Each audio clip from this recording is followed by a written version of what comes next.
Hello and welcome back. This is the first part of a two-part lecture on recursive functions. Here is a quick recap of some relevant topics that we have already studied. We have seen the use of simple functions in programs. We have seen the contract-centric view of programming with functions. We have seen how control flows in a program with function call and return. We have seen the usage of activation records and call stack to implement this flow of control, and we have also seen the two paradigms of parameter passing, call by value and call by reference. However, so far whenever we called a function, the caller and the callee functions were different, they were not the same. In this lecture we are going to let the caller and the callee be the same. This is what gives us recursive functions. So in this lecture we are going to look at how recursive functions work and how activation records and the call stack is managed when we have recursive functions being executed in a program. So let us recall the encoding example that we had seen a few lectures back. We want to store quiz 1 and quiz 2 marks of all CS 101 students in an encoded form. We had agreed to encode a pair of quiz marks in the following way. If m and n are quiz 1 and quiz 2 marks, then their encoded version would be 2 raised to m times 3 raised to n. We had also assumed that all marks were integers in the range 1 through 10. Here is the structure of a simple C++ program that we have looked at earlier for solving the same problem. In this C++ program, of which I have just shown the skeleton here, only highlighting the parts where function calls are made. In this program there are two functions, myencode and power.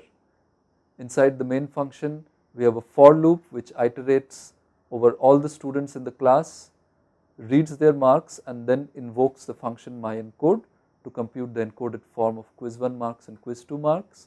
The function myencode in turn calls the function power, which basically computes 2 raised to quiz 1 marks and 3 raised to quiz 2 marks, and using that myencode computes the encoded form and returns it to the main function.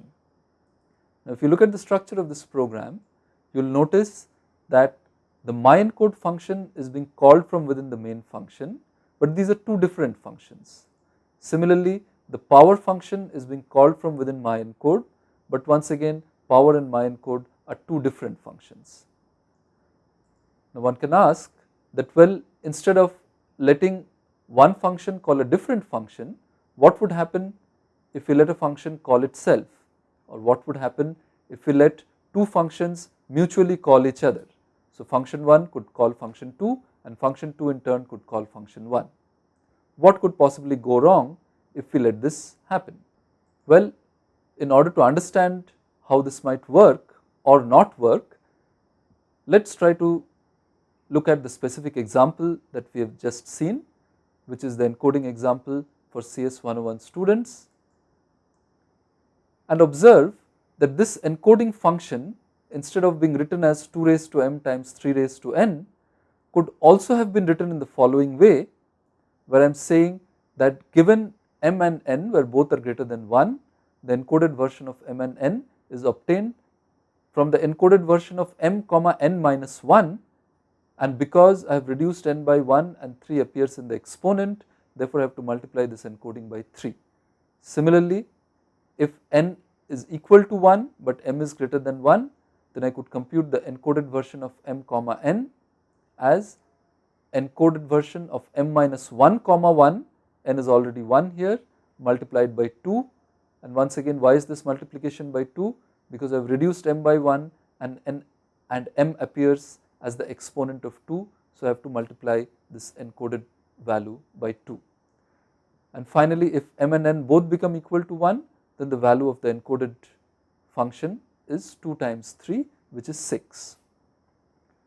So what I want to draw your attention to in this slide is that when I just specified the problem like this, we came up with a C++ program which solved this problem, but now instead of specifying encode mn in this manner, I am basically writing the same function but in this alternative manner, where I am saying to compute the value of encode m comma n, if I already had the value of encode m comma n minus 1, then I could multiply that by 3 to compute the value of encode m comma n, and similarly for encode m minus 1 comma 1. Now once you agree that encode m comma n can be written like this, it naturally lends itself to an alternate encoding program. In this program we are going to use a new encoding function. I have called it newenc. This also takes 2 integer quiz marks and returns the encoded version of these 2 quiz marks. However, function newenc operates very differently from the previous function, which was myencode. The precondition and postcondition of newenc could be the same as what it was earlier, which is that both quiz 1 marks and quiz 2 marks should be between 1 and 10 before we call this function, and at the end of this function the return value would be 2 raised to quiz 1 marks times 3 raised to quiz 2 marks. However, the internals of newenc is going to be very different from what we had seen earlier. Specifically, we are going to use this form of specifying the function encode mn. So we are going to say that if quiz 2 marks is 1, and then if quiz 1 marks is also 1, return 6. However, if quiz 2 marks is 1 but quiz 1 marks is not 1 but something greater than 1, then I am going to call newenc again by reducing quiz 1 marks by 1, passing the second argument as 1 because quiz 2 marks is already 1, and I am going to multiply the result by 2 and return that. If you notice, this is exactly what we were doing over here.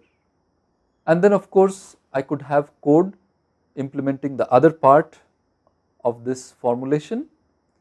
I have not shown that here for the sake of clarity, but now what you see is that while here newenc is being called from within main, over here the same newenc is being called from within itself, and this is different from all that we have seen so far. So we might ask that how do activation records and the call stack operate when we have a function calling itself? Well, let us see how it might operate. So here we have a caller function which is newenc, and the callee function is also newenc. We are calling newenc from within itself. Let us suppose that we are currently executing this function newenc. So in our call stack we already have the activation record for main. The operating system had called main. We also have the activation record for newenc. Main had called newenc, and now we are within this execution of newenc. And now we encounter this call of the function newenc. Whenever we encounter a function call, a fresh activation record for the callee must be created. So the callee here is newenc. The values of function parameters from the caller, which is again newenc, will be copied from the activation record of the caller to the activation record of the callee. The callee also happens to be newenc, although these two activation records are distinct. The PC of the caller, which is newenc, is saved, and other bookkeeping information is updated, and finally the activation record of the callee is pushed onto the call stack. So far good. So let us see what happens when a function returns. So here the callee is newenc, and let us say that it is going to return now. So this was our call stack, and the topmost activation record in the call stack corresponds to the invocation of newenc, which is now going to return. So we know what must happen. The callee's activation record must be popped from the call stack. The return value computed by this execution of newenc will be copied from the activation record of the callee to the activation record of the caller. The caller also happens to be newenc in this case. However, these two activation records, as we have said earlier, are very different. The value of the PC saved in the popped activation record will now be loaded in the program counter of the CPU. This program counter basically tells you where in the caller function, which happens to be another invocation of newenc, should be returned to when the callee function, which happens to be the next invocation of newenc, returns. Then the activation record of the callee is freed up, and finally we resume execution at the instruction given by the location where the updated program counter points to. So what we find is that even if a function was allowed to call itself, there does not seem to be any problem. The same mechanism of function calls and returns that we have studied earlier seems to work perfectly well. and this is good because this means that we can now allow functions to call themselves, and such functions that call themselves are also called recursive functions, and we will see shortly that they often provide an elegant and natural way to solve several problems. We could also have mutually recursive functions. In this case, a function does not call itself directly, but one function calls another one, which in turn may call a third one, and the third one in turn may call the first one back. So basically we have a cyclic chain of functions calling each other such that the cycle is completed. Eventually each function gets called from itself through this cycle. But even in this case, our mechanism of using activation records, pushing and popping them onto the call stack seems to work perfectly well, and there is really no problem. So we could also have mutually recursive functions in our programs. So since this is fine, we know that everything is going to work fine. So therefore now we can have this alternative recursive solution for our encoding problem, where I have highlighted the recursive call of nuenc from within itself. Of course, this is an incomplete description of the nuenc function. There are going to be further recursive calls in the part that I have skipped over here.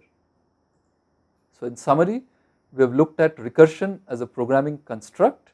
We have also seen how activation records and the call stack operates in exactly the same way that we had seen earlier as in the case of recursive calls. Thank you.